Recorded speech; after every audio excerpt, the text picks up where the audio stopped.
Olá, está no ar o JR Entrevista. Em 27 de janeiro foi celebrado o Dia Internacional em Memória das Vítimas do Holocausto. Há 80 anos nessa data, o campo de concentração de Auschwitz, na Polônia, foi libertado. O local foi palco das mais cruéis formas de execução do regime nazista de Adolf Hitler. No total, 6 milhões de judeus foram mortos pelo regime alemão. E hoje, a nossa conversa é com uma das sobreviventes desse genocídio que ficou na história. Ariela Pardo Segre é uma das 245 mil pessoas que escaparam dos nazistas. Ariela, seja muito bem-vinda. É uma honra para a gente poder conversar com você. Obrigada. Ariela, eu começo pedindo para que você conte um pouco da sua história. A senhora tinha apenas 3 anos quando teve que fazer uma travessia muito perigosa para a Suíça para fugir do regime nazista, não é? Como é que foi isso? Sim. Aconteceu que na Itália tinha comportamento diferente do regime fascista nas diferentes regiões. Eu nasci em Trieste e o fascismo, o nazismo, eram muito mais observados pela população de Trieste. Mas meus pais mudaram para Bolonha. Enquanto em Trieste a profissão de professores judeus não existia mais, alunos judeus não podiam ir em escola nenhuma, na cidade de Bolonha, depois das leis raciais que tinham sido divulgadas em 1938, onde todos os professores e todos os judeus eram expulsos das escolas públicas e não tinham como trabalhar, em Bolonha, na Emília-Romanha, a prefeitura fez escolas onde os judeus não podiam entrar, mas fez escolas judaicas para as crianças judias. E escolas também superiores para outros adolescentes judeus. Assim, meus pais, expulsos da escola pública, começaram a ensinar em escolas judaicas. Eles estavam lecionando em escolas judaicas. Mas isso funcionou tranquilamente. A Itália estava em guerra, aliada da Alemanha. E isso funcionou. Mas em 1943, o regime italiano estava descontente do fascismo e o rei da Itália, Vittorio Emanuele, depois Mussolini, o colocou na cadeia. Em agosto de 1943, eu tinha 3 anos, e todo mundo tinha esperança de ter saído quando a Itália pediu armistício. Mas acontece que o Hitler não aceitou esse armistício. E coisa que ele não tinha feito até aquele momento, aconteceu na Itália. Acontecia na Alemanha, na Áustria, na Polônia, mas na Itália, onde os judeus estavam há mais de 2000 anos, porque eles chegaram antes do nascimento de Jesus, os judeus estavam relativamente calmos, menos na região onde eu nasci, que tinha pertencido à Áustria. Então, meus pais, não obstante a guerra, não obstante os bombardeios dos aliados, que bombardeavam Itália e Alemanha, que eram inimigos, tinham uma vida relativamente como os outros.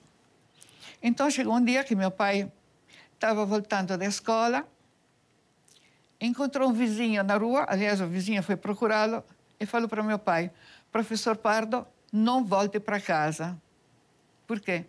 Tem um caminhão da Gestapo que está esperando a sua família. Da Gestapo já chegou aqui. Foi uma surpresa, como foi uma surpresa em outra cidade da Itália. Mussolini tinha sido deposto, colocado na cadeia. Hitler chegou na Itália, liberou Mussolini, criou a República de Salò, de onde Mussolini era um fantoche, e Hitler colocou em ação as leis como estavam na Alemanha. Tinha pessoas... Meu sogro, por exemplo, quando vieram as primeiras leis antissemitas em 1938, fez o possível para sair da Itália. A irmã dele falou: não, na Itália essas coisas não acontecem. Meu sogro já estava no Brasil, a irmã dele ficou na Itália. Em 1943, foi presa e levada para Auschwitz. Não voltou mais, lógico. Agora, esse vizinho avisou meu pai, arriscando a vida, porque saindo de casa, ele foi parado um nazista junto com um fascista, porque os nazistas falavam alemão, mas os fascistas serviam aos nazistas com toda a boa vontade. E o vizinho do andar de cima foi entrevistado e falaram: professor Pardo, suba no caminhão. Ele falou: eu não sou o professor Pardo. O senhor conhece? Ele era amigo do meu pai. Não, eu não conheço, nunca vi. Onde ele está? Não sei. Ouvindo isto, ele foi procurar meu pai e falou para meu pai: tem um caminhão da Gestapo, não volte. Eu vou aonde? Não volte. Tinha dentro do caminhão seus conhecidos. Meu pai foi onde estava minha mãe comigo, meu irmão, e falou: não podemos voltar para casa. Não podemos voltar para casa. E agora? Era inverno. Não podemos. Está esperando a gente para levar embora. Então, nós tínhamos que ir embora. Aonde? Aonde? Começamos a ir embora. A pé, saindo da cidade. Tocava a sirene. As pessoas corriam nos refúgios contra as bombas. Mas todo mundo sabia que se nós não entrávamos no refúgio, tinha alguma razão. Se algum fascista denunciava um judeu que estava escapando, ganhava dinheiro. 5.000 liras para cada homem, 4.000 para cada mulher e 3.000 para cada criança judia denunciada. Então, nessa altura, muitos italianos gostavam dos judeus, mas outros gostavam mais do dinheiro do que dos judeus. Bombardeios, nem pensar em entrar no refúgio. Eu lembro na estrada, ficou por muito tempo, as setas, refúgio, pozzo, onde podia beber água e onde tinha refúgio. Eu não podia entrar em nenhum dos dois. Então, nós fomos para a saída da cidade. Na saída da cidade, meu pai tinha sido diretor de uma escola muito grande. Encontrou um aluno que era agricultor. E viu meu pai com a família sair das terras deles. Falei: professor, o que acontece? E meu pai contou: nós estamos fugindo. Professor, eu tenho o meu arado para arar a terra. Está montado o arado, está sendo puxado por 2 bois. Eu vou levar vocês. Eu não sei se deu alguma coisa para comer. Isso eu não lembro. Eu vou levar até onde tem um trem, não muito longe daqui, que está estacionado, que vai para o norte, que colheu gado para ir no matadouro. Então, esse trem vai para o norte. Então, eu vou pôr vocês naquele trem e vocês vão para o norte. No norte tem os Alpes, depois você se vira para fugir. Porque a Itália, no norte, tem um limite natural, que são as montanhas.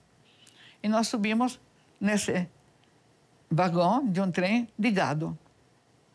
O gado é muito bom, viu? Melhor do que as pessoas. E nós subimos nesse trem. Esse trem chegou até perto de Milano, onde ia parar para o gado descer, coitado do gado, ia virar bife. Mas nós descemos. Em Milano, minha mãe tinha uma irmã, casada com o vice-prefeito de Milano. Então, a pé, chegou até a casa da irmã dela, falando: olha, nós estamos no limite da cidade, a Gestapo chegou em Bolonha.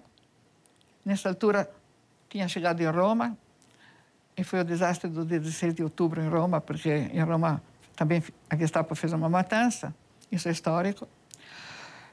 Mas nós não estávamos em Bolonha, nós estávamos no meio do mato. E eu me lembro que não sei onde eu dormi, mas uma manhã eu acordei e eu me sentia suja. E falei para minha mãe: mamãe, estou suja, me dá banho. E a resposta: Ariela, nós não temos água para beber e você ainda quer tomar banho? Chega, não podia falar mais nada. Aí minha mãe foi procurar a irmã dela e o tio falou: se procuraram vocês, vão procurar a minha mulher também, porque a minha mulher é judia. O que eu faço? Então, esse homem, chamava Ernesto, esse homem falou: eu vou ajudar, mas não sabia como. Então, e trouxe roupa e comida, era um lugar onde a gente pudesse dormir um pouco. E depois: vocês têm que ir embora. Tem que ir embora. E como? A pé. No pé das montanhas. Alguém levou até ao pé das montanhas. Aos pés da montanha E tinha alguns contrabandistas que contrabandeavam cigarros da Suíça. E esses contrabandistas sabiam como estavam as coisas. Eram dispostos a fazer de guia, a ajudar. Mas eu era pequena e eu não podia subir uma montanha onde tinha neve mais alta do que eu. E minha mãe falou para um contrabandista: te dou meu anel de noivado se você carregar minha filha até em cima da montanha. E o homem me carregou, me colocou nas costas. E começamos a subir. Eu era pequena, todo mundo subia. Mas uma subida de 3 metros de altura não se faz num dia. Então, tinha alguns abrigos onde esses contrabandistas guardavam os cigarros para continuar a viagem depois. E tinha alguns abrigos, num lugar ou outro, não sei quantas noites foram.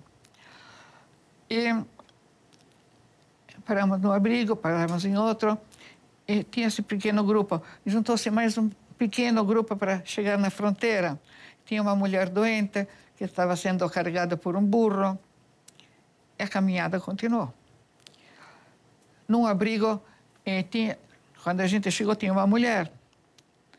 E a tia que estava junto ficou sentada na porta do abrigo até a gente ir embora. Porque todo mundo tinha medo que se essa mulher saísse e fosse na polícia, ela ganhava dinheiro com todas as pessoas que ela denunciava. Então, essa tia não conseguiu descansar.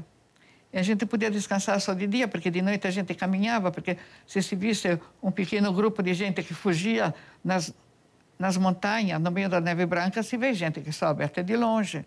Então, a caminhada não podia ser feita embaixo da luz do sol, em cima da neve. E nessa caminhada, um dia, minha mãe não aguentava subir tanto. E estava todo mundo caminhando, mas era difícil subir tanto. E minha mãe se segurava no rabo do burro, que carregava a pessoa doente. E a estrada era tortuosa, a caminhada, porque uma montanha não se sobe assim, ângulo reto, que nem se já via, que nem um trenzinho. Não, se faz dando essas voltas. E numa dessas voltas, o burro sempre caminhava no limite do caminho, porque eles gostam de caminhar no limite, e minha mãe escorregou. Minha mãe escorregou um pouco, mas eu não sabia que ela tinha escorregado um pouco. Eu não via mais minha mãe. E comecei a gritar: mamãe. E o rapaz que estava me carregando no colo falou: fique quieta, fique quieta. Eu gritava, porque o meu ponto de referência, numa montanha escura, cheia de neve, fugindo, a única referência era olhar a minha mãe. Não via a minha mãe e comecei a gritar. E o rapaz me deitou na neve, me falou: fica quieta. É uma pessoa um pouquinho mais agitada, me tampou a boca e me sufocou. Outra pessoa me fez a respiração boca a boca, para eu voltar a respirar. E quando eu voltei a respirar, eu vi a voz que falou: cala a boca, tua mãe morreu, e se você grita desse jeito, morremos todos. Aí eu calei a boca. Calei. E por bastante tempo. Mas minha mãe não tinha morrido. Depois ela conseguiu alcançar a gente dando uma pequena subida, a subida que ela tinha escorregado. A gente continuou a caminhada. Paramos mais algumas vezes, não sei quantas, mas chegamos na fronteira. A fronteira, no meio de uma montanha, era como aquela que a gente vê entrando nas fazendas, uma porteira. Era uma porteira onde tinha uma casinha de um vigilante da porteira. E o vigilante da porteira viu que estava esse grupo chegando. E a Suíça não estava tão aberta nas fronteiras, especialmente para um grupo de pessoas. Eventualmente para uma passagem de alguém que morava de um lado, uma passagem assim, mas não estava aberta. Assim, e foram parados, a porteira estava fechada. O rapaz que estava me segurando nas costas me pegou e me jogou como uma bola do outro lado da cerca e gritou: fiquem com ela, vocês não matam as crianças. Aquele homem que estava dentro me pegou, que nem um saco de batata, me pegou, me colocou dentro da casinha onde tinha o aquecedor. De fato, estava quentinha o lugar onde ele estava, eu era gelada. E depois esse homem também me deu um chocolate. Não sei quanto tempo fiquei aí, mas depois de um pouco de tempo, eu vi que ele abriu a porteira para a minha família entrar. E a minha família entrou. Em seguida, nós não podíamos parar perto da porteira. Falou, caminha. E todo mundo continuou a caminhar. Escorregava. Eu também não estava mais ninguém que me carregava. Aí me puxava de um lado, me puxava do outro. Mas todo mundo estava caminhando com menos angústia. Porque do lado onde a gente estava tinha vida. E se a gente parava do lado de cada fronteira, não íamos mais ser vivos. Eu já vou te fazer mais uma pergunta em relação a isso, Ariela, só um momento, que a gente vou dar um recadinho aqui, que é o seguinte: você pode assistir ao JR Entrevista na Record News às 11 da noite, no portal R7, no Play Plus, no Jornal da Record, no JR 24 horas à meia-noite e meia e também nas nossas redes sociais. E continuando a história, Ariela, eu gostaria de saber em que momento você teve consciência de que vocês eram refugiados. E como é que foi essa vida de refugiado? Eu nem sabia que era refugiado. Eu não sabia. Mas aí tivemos um tratamento humano. Estava todo mundo nas mesmas condições. Caminhando, fomos até um lugar onde havia um pátio coberto, onde tinha outra gente. E paramos lá, um pátio coberto. E eu me lembro que tinha gente, mas não estava nada organizado. E depois, para cada pessoa, deram um saco de palha, um enorme saco de palha. Quanto tempo vocês ficaram na Suíça? 18 meses. E depois vocês retornaram para a Itália? Sim. E como é que foi a volta para casa? Existia a casa ainda? Como é que foi? Primeiro eu quero dizer da Suíça como foi. Que a Suíça organizou a nossa chegada daquele fluxo de pessoas da melhor maneira possível no momento que estava. Deu um saco de palha porque não tinha colchões para todos. E não tinha acomodação imediata para todos. E a palha era uma maneira de defender a gente do frio de noite e de dia, porque a palha serve como colchão, serve como cobertor, e a gente entra naquela palha e se sente aquecida. Também se a gente passa, palha está nos estábulos, não senhor. Palha serve para a gente também. Isso foi a recepção da Suíça do jeito humano. E deu comida. Isso é a primeira coisa que eu falo. Depois, a situação dos refugiados foi dividida como era possível. As crianças pequenas estavam todas dirigidas para onde podia ser acolhida a criança, não sei se de 2 a 4 anos, outra dos 4 aos 8, eram divididas. Isso foi um jeito humano. Não tem problema se não entendia nada das línguas que eles falavam, porque tinha crianças francesas, alemãos, de tudo aquele lado. As crianças tinham que ser tratadas daquele jeito, então tinha comida igual para todas as crianças. E foi dividido de um jeito humano, coisa que antes, do outro lado da fronteira, não podia ser. Então, com isso, eu falo que na Suíça nós tivemos vida, da melhor maneira que a Suíça podia oferecer.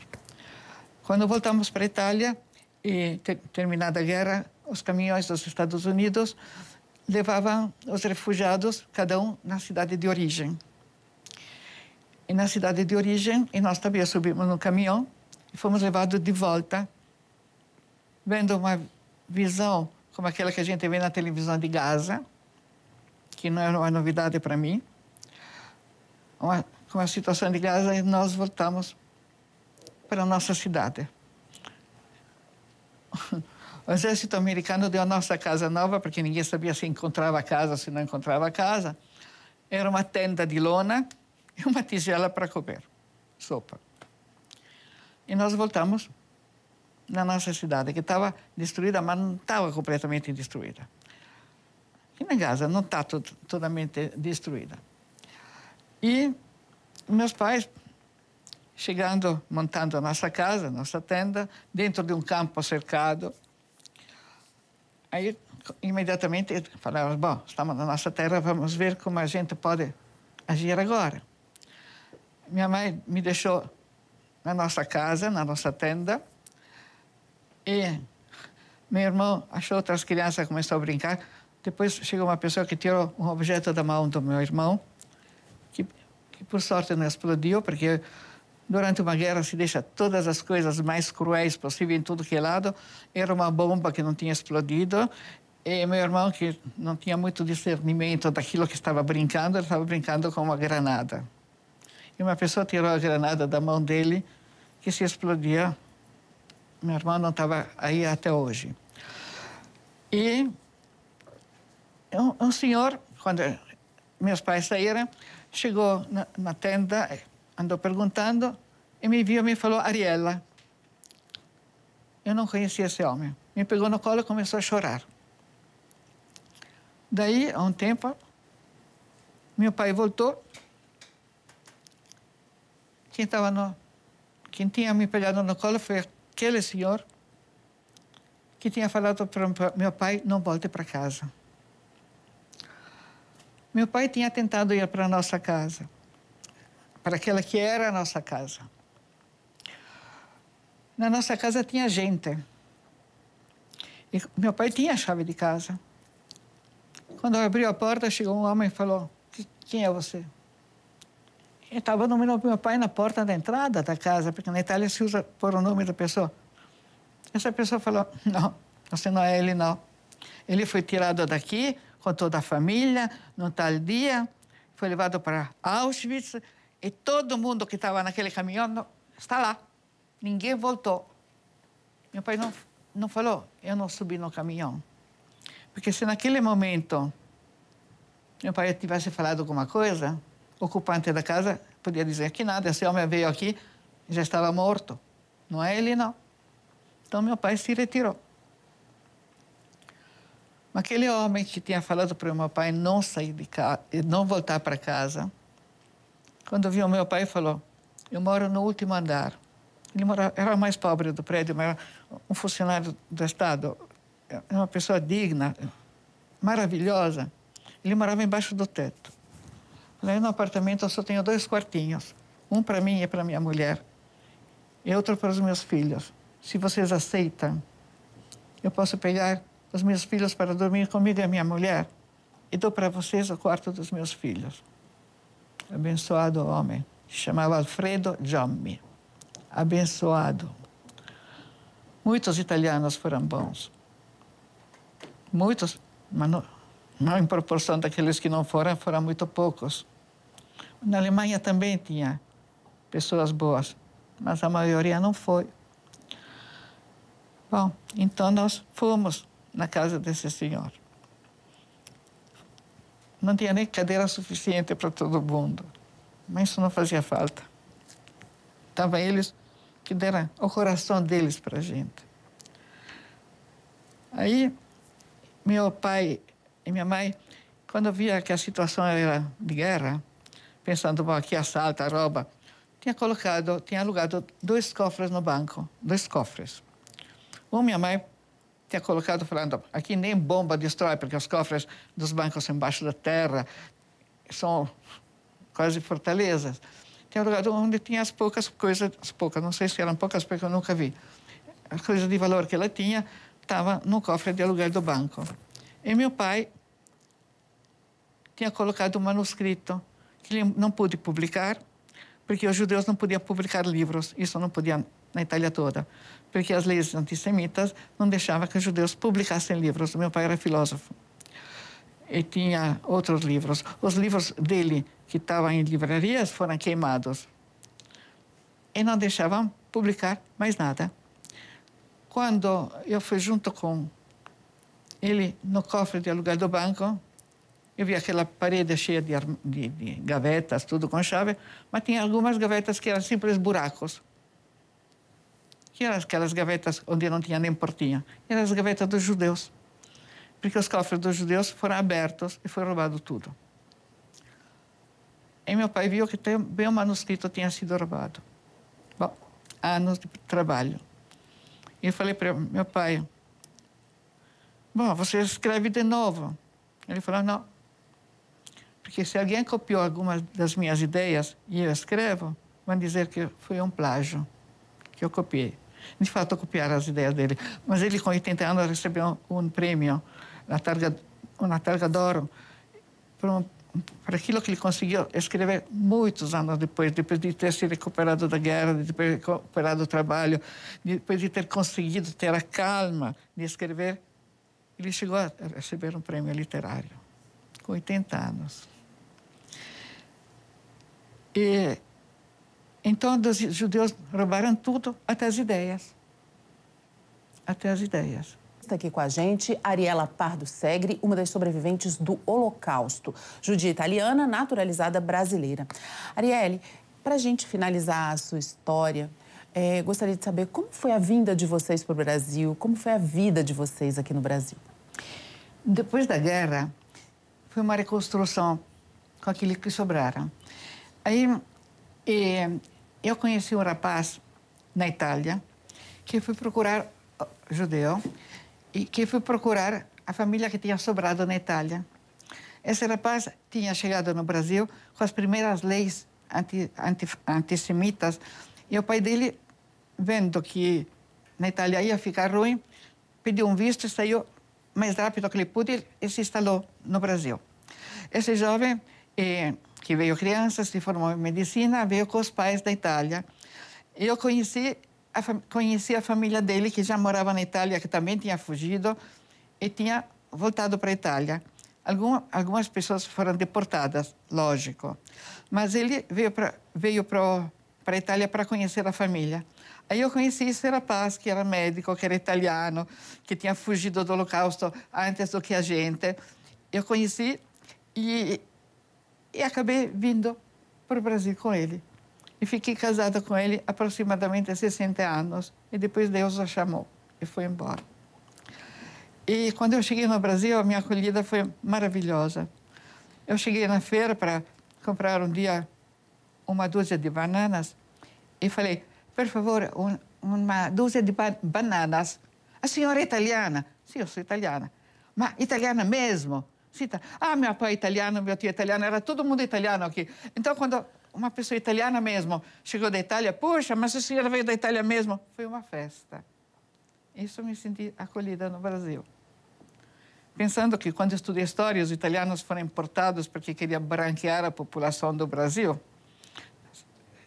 Foram imigrados assim, com todas as vantagens e queriam que viesse. Depois os italianos tinham sido rejeitados porque os judeus, no tempo que eu cheguei, eu sou italiana. Poxa vida, São Paulo é a cidade onde tem mais italiano de todo o mundo.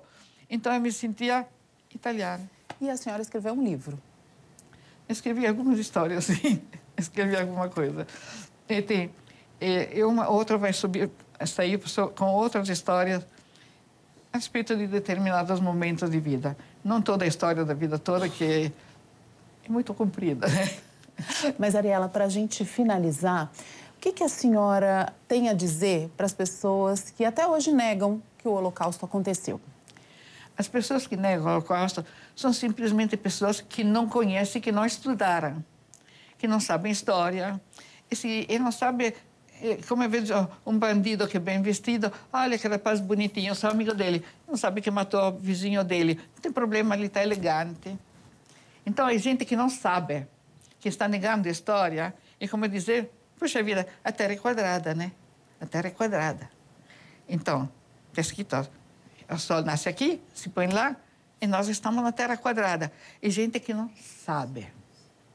E se alguém se gloria que não estudou, que chega a chegar a um ponto de mando sem ter estudado, sem saber, é como voltar no tempo dos curandeiros, que colocavam numa ferida uma teia de aranha porque dava sorte. Então, eu me corto aqui, mas aqui usar desinfetante, antibiótico. A teia de aranha é ótima. Antigamente se curava com teia de aranha. Ou então fazer aquelas poções mágicas. E gente simplesmente que está no tempo das pedras quanto conhecimento.